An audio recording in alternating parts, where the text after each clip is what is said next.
Hello everyone, మరో సరికొత్త వీడియోతో మళ్ళీ మీ ముందుకు వచ్చేసాను.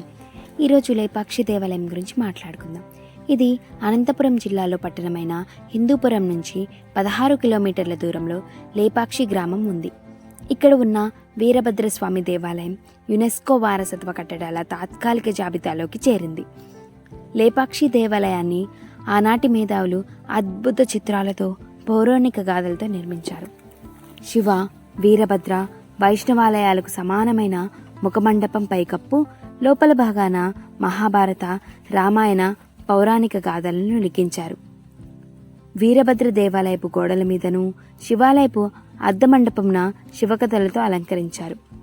పార్వతీ పరిణయం, పార్వతీ పరమేశ్వరుల పరస్పర రాగానురాగ క్రీడలు, త్రిపుర సంహారం, శివతాండవంలోని ఆఖ్యాయికాలు గాథ విషయాలుగా చేర్చబడుతూ సామాన్య మానవుడికే కాకుండా బహుప్రజ్ఞాశాలులకు సైతం అర్థం కాని అంతు చిక్కని విషయాలతో ఈ లేపాక్షి ఆలయం నిర్మించబడింది.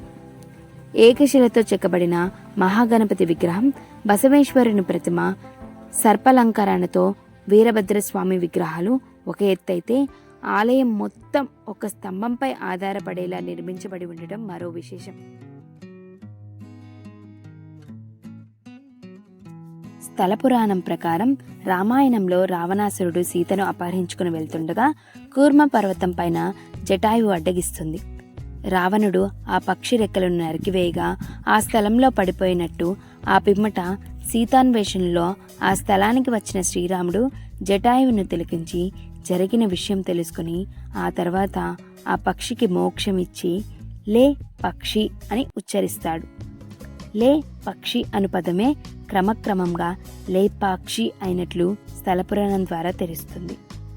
మరో కథనం ప్రకారం అచ్యుతారాయలు కోశాధికారి విరూపాన్న రాజు అనుమతి లేకుండా ప్రభుత్వ ధనంతో ఆలయ నిర్మాణం చేపట్టాడు.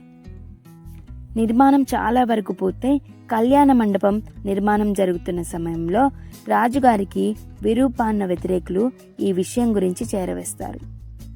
దీంతో విరూపాన్న ముందుగానే రాజు విధించబోయే శిక్షను తనకు తానుగా విధించుకొని 2 కళ్ళను తీసివేసి కళ్యాణ మండపం దక్షిణం వైపున ఉండే గోడకు విసిరికొట్టాడట. అలా కళ్ళు విసిరికొట్టిన ఆనవాళ్లుగా అక్కడి గోడపై నుండే ఎర్రటి గుర్తులను స్థానికులు చూపిస్తుంటారు. అలా లోప అక్షి, కళ్ళు లేని అనే పదాల ద్వారా ఏర్పడిందే లేపాక్షి అని చెబుతారు. ఈ ఆలయాన్ని కనీసం ఒక్కసారైనా సందర్శించాలి. ఓం నమః శివాయ.